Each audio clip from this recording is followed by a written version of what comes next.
I tried YouTube storytelling, and this is what I learned. First off, I thought this format was going to be super easy and, more importantly, super fast. What is easier than telling a story, especially when you have a teleprompter to read from?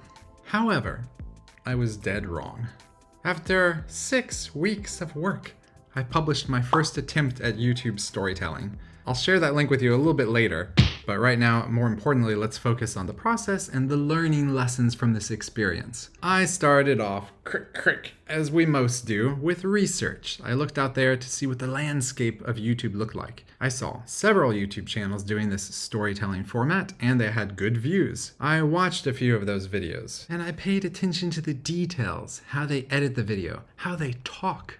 Of course, I plan to make it my own. I don't want to just be a carbon copy of someone else, but to begin with, I just wanted to understand exactly what format is proven to work. Here are the things that I noticed. Number 1, these videos are longer than normal, between 20 to maybe 50 minutes. Number 2, some people were featuring themselves, whereas some were just like a voiceover and you'd never actually see them. But I already knew I wanted to go the traditional YouTube style of like featuring a human actually in the video. I think that'll be more and more valuable these days as AI starts to infiltrate the YouTube channels. People want authenticity and realness. So long videos, and I'll be featuring myself. And I noticed that these channels are also using a green screen to replace their background and have some kind of thing related to the story. Plus, I noticed the idea of putting some animation into the background, which I'll touch on later. And lastly, some of the channels, not only were they just sitting there, standing there talking, but they would also like feature like photo evidence from the case or whatever. I thought, no problem. I can do a little bit of that here and there too. So I had done my research, I understood the landscape out there, and it was time to pick a story. You have to pick a story to tell. And I decided that it would be easier for my first attempt ever at this to actually tell 3 10-minute stories. So I'll hit like a 30-minute mark, but you know, I've never done this, and if I mess up with one of the stories, maybe I can learn and do better with the second or with the third story inside the video. And besides, I'm not sure I know how to tell one single 40-minute story. So I've got my format, 30-minute video with 3 10-minute stories. However, then it dawned on me, should I be telling a true story or fiction? I've personally always been a fan of fiction. I love Game of Thrones, I love this kind of stuff, but I imagined if I were watching a YouTube story video, which I don't normally do, that I would probably more enjoy to watch something about a story that actually happened, personally. So I went with that. Even though while brainstorming about this, I came up with a pretty cool fictional horror story about finding a finger in a plant pot. I'm kind of sad I didn't get to make that video, but oh well. So I started searching for the video, searching online for a list of stories I might be able to use. I even tried using AI to help me find a good one, but that ended up being kind of a waste of time and useless. For example, some of the ones it suggested I looked into and find out that they were like way too disgusting / horrible / recent tragedies, so I had to reject those. Plus, the story had to have like enough going on to make it like something worth telling, not just like so-and-so died here in this weird way. It needs those twists and those turns and the building of the tension. So it took me a long time, but eventually I found the 3 stories. I narrowed it down to them, and importantly, they each had different types of endings. I didn't want 3 stories that kind of all ended the same way. Next step was the writing of the stories. So, well, I couldn't just copy these from another YouTuber. That would be like way too unoriginal. So I was looking online, but then again, I don't think you're just allowed to use someone else's story verbatim. Copyright issues. So I thought, okay, I'll use AI to help me write. This is like a perfect use case for AI. You know, I'll use it to write a compelling narrative story about this true story. So I tried that several times and it ended up being pretty bad.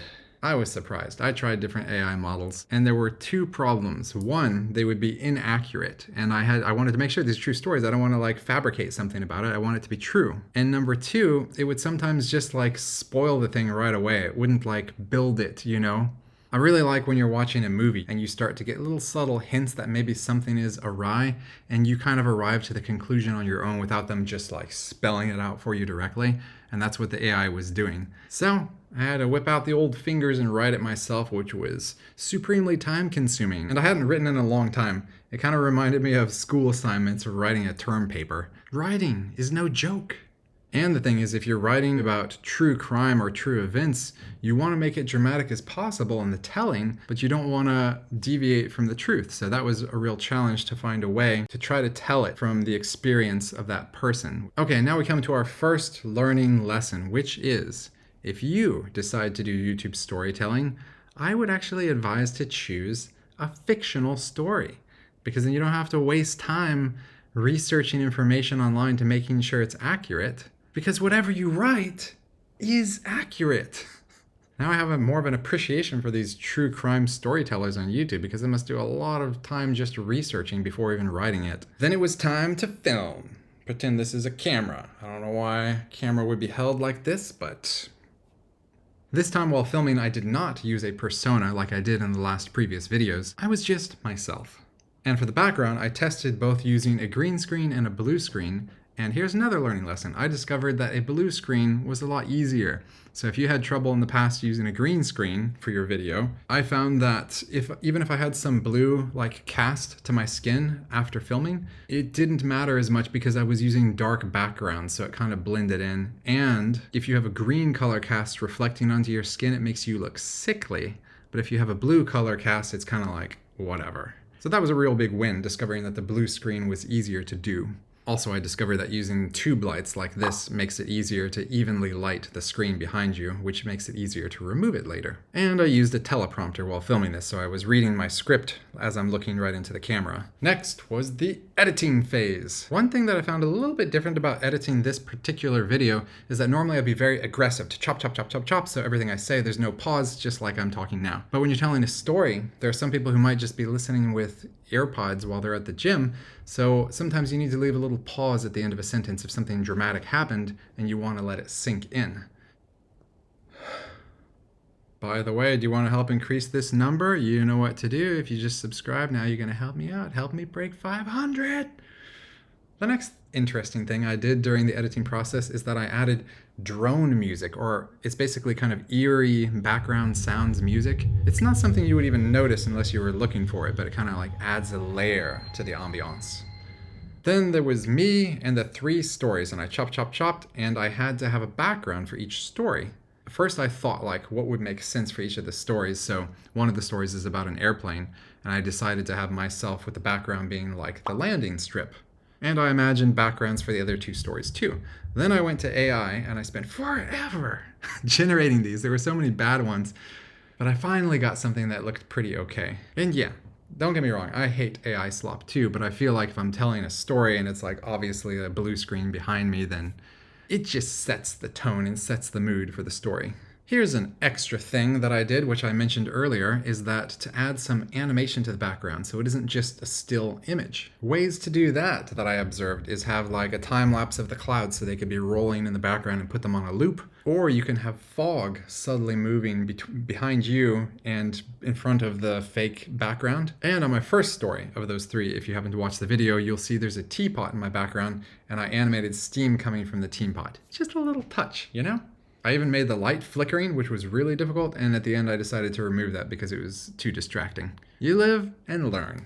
Then I had to search for a little bit of B-roll, that is stuff to show on top of you occasionally to break the scene, so I was looking for pictures or videos from these different true stories. And as I mentioned, I hate AI slop as much as you and the next guy. So I was looking for real images, and if you watch the video, 99% of what you see are actual true things. Just 1% of the time I generated some AI image, and anytime I do that, I said below it visualization. But this took a surprisingly large amount of time, especially because one of my stories is from the 1930s, and there weren't a lot of great photos available. I had to dig into the archives online. And as an added touch, every time I'm displaying images while I'm telling the story, you'll notice it's kind of subtly coming in closer or going away, and it has perhaps some text at the bottom, so I built my own preset that I could reuse throughout the whole video. Next, I want to talk about the thumbnail for the video that I published because I made a huge mistake I'm going to tell you about.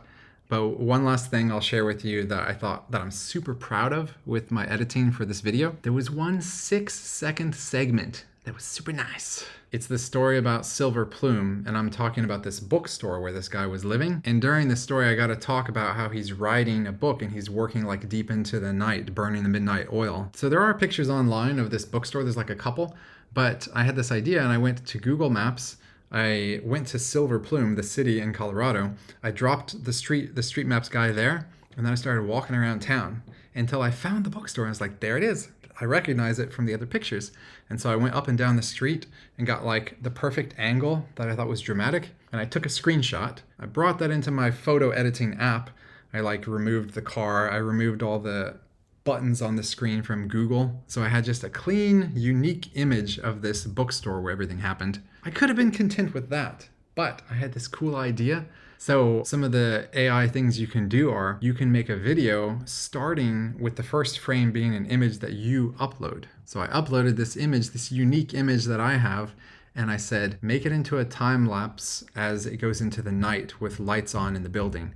And it came out so good. Well, one of the attempts was horrible, but the other one, so good. And it's like a unique little piece of B-roll that I have that no one else has that looks beautiful and is actually an accurate picture of the place. So I think that's an appropriate use of AI. And I deserve a golden feather. All right, we're almost done here. Let me talk about the thumbnail. So I uploaded this video on Saturday, like 3 or 4 days ago, and I spent about 3 hours working on the thumbnail, and I had the idea, I was like, okay, it's a compilation, there's 3 stories, so like what if I have the thumbnail and I have it get like divided into 3 chunks and you see a picture of each, and then I could have an interesting snap from each story. So I built this. However, as you can see, it does have that unfortunate AI slop feeling. I published the video with this thumbnail, spent the rest of the day doing what I do during the day, went to sleep. The next day I checked and YouTube told me I was getting a 0.9% click-through rate, but it was being shown to like 2,000 people. So like there were 2,000 impressions, but 0.9% of those people actually clicked on it because they all hated the thumbnail so much. I was excited that like the YouTube algorithm had decided to give this like an opportunity. So on Sunday I doubled down and I made a new thumbnail, which looks like this. As you can see here, I went much more with, these are real photos, so I went with like a real vibe, anti-AI, and more like kind of investigative detective type of style. Maybe it's not as dramatic as that first one, but I think it's gonna do better. Somehow it took me a day to realize how bad that first one was. So that's the learning lesson. No AI slop. Like, you have to use AI in a tasteful way, if at all. I'll summarize my lessons learned and then I'll give you a link to that video in case you want to check it out. Number 1, writing takes a lot longer than you think to write well. Number 2, if you're going to do a YouTube storytelling, it would probably be much, much easier to do fiction because you don't have to research anything. You don't have to find supporting documents. You just write it. Number 3, the blue screen to have like a fake background behind me was totally worth it. I'm really happy with how that came out. And I was surprised to learn how much nicer it looked for me using a blue screen instead of a green screen. And lastly, number 4 learning lesson will be whatever I learned from you when you go watch the video and put a comment there telling me what I should improve. So that's my 4th video published to the Strange and the Weird channel. Here is a link to said video in case you want to go watch it, in case you want to experience the YouTube storytelling experience. Actually, personally, my favorite story amongst those 3 is the last one. Take that for what you will. That being said, thanks for being here. Remember to smash like and stay tuned because some developments are going to be coming very, very soon, very fast and rapid. You're going to be hearing from me a lot more often. See you next time.